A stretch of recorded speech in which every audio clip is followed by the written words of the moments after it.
Hi, I'm Kymberley Carter-Paige and I'm a coach and clinical hypnotherapist. I teach people how to take back their minds from the programs that have been installed in them.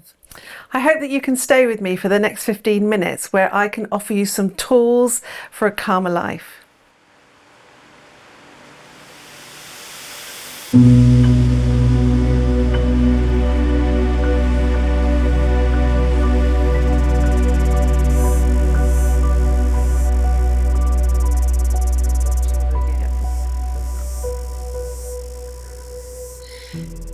Kymberley, I wanted to do something really positive in the midst of this New Zealand where there is still a lot of anxiety, there's still a lot of pain from what's happened in the last five years, and certainly a lot of confusion about where to here for New Zealanders. I feel as if a lot of Kiwis are in quite a held state. What are you seeing as a clinician? Well, I'm seeing people in overwhelm, which is your freeze state. So we all understand the subconscious mind. When there's fear involved, you get fight, flight, or freeze. And the freeze state is the overwhelm where everything is just too hard. So people turn out to be on automatic pilot. So basically they do what they know how to do, going to work, cooking your dinner, looking after the children, but there's no emotion there. There's no life there. It's more a case of existing and not living. That's what it feels like. People are in survival mode. Yes. And kind of like a collective holding of the breath. So I wanted to do this series of 15 minutes at a time of advice to help people just unwind and find a place of calm no matter what is going on out there. Just tell us briefly what your work does, how it works, and how it can help someone unwind from stress.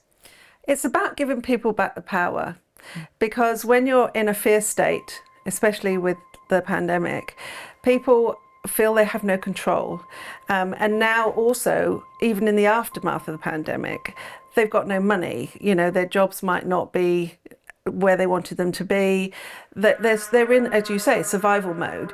So we need to help teach them that they can live again instead of just existing, giving the tools that let people suddenly remember that joy, you know, connect with the family, even the ones that aren't awake. There are still ways that we can rebuild those relationships.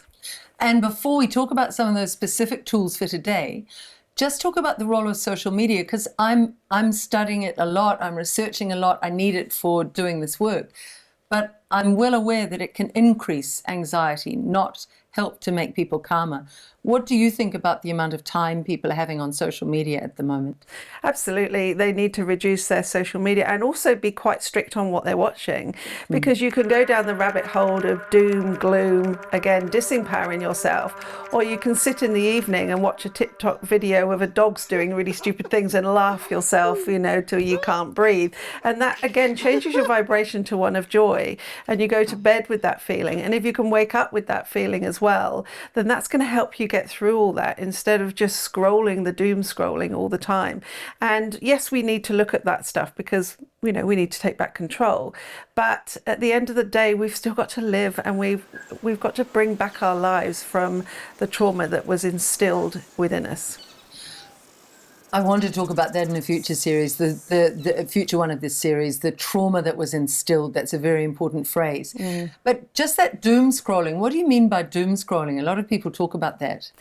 Basically, it's just looking at all the negative stuff, you know, and it's the brain, the subconscious mind is there to keep you alive, and it's looking for the negativity because it needs to protect you. So it's looking around you for all the things that are dangerous. And what happens with the social media is when we're scrolling and we're in that subconscious frame because we're not really seeing what's around us, we're in our heads, we're looking for the doom and gloom. And what happens, that builds inside us.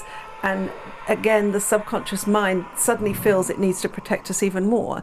So that can create those trigger feelings, those panic feelings, those where you can't breathe. And everything then seems a lot worse than it actually is, because you're seeing something that's not outside your window, but it's petrifying. And when you actually look at it from a sense of, actually, right here, right now, in this very moment, I'm actually really safe, then it changes everything. Wow.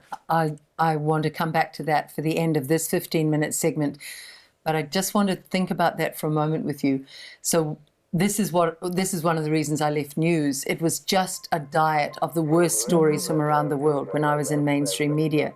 That has become so much worse now, but it sort of has a magnetic pull. So you're saying that's what our brains are attuned to.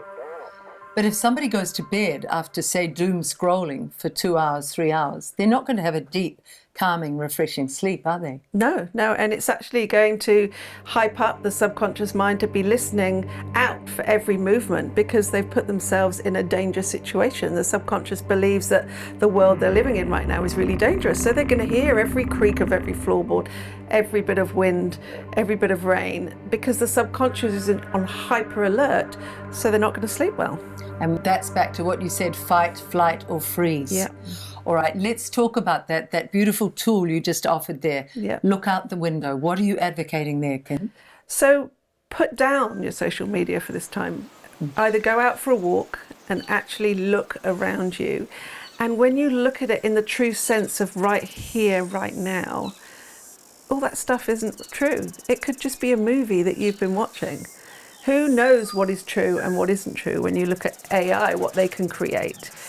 You just focus on what's happening right here, right now, in this very moment. And if you say to your subconscious mind when you're out and you're listening to the birds, looking at the beautiful scenery, right here, right now, in this very moment, I'm perfectly safe, perfectly fine. Your subconscious will calm right down. It's as easy as that.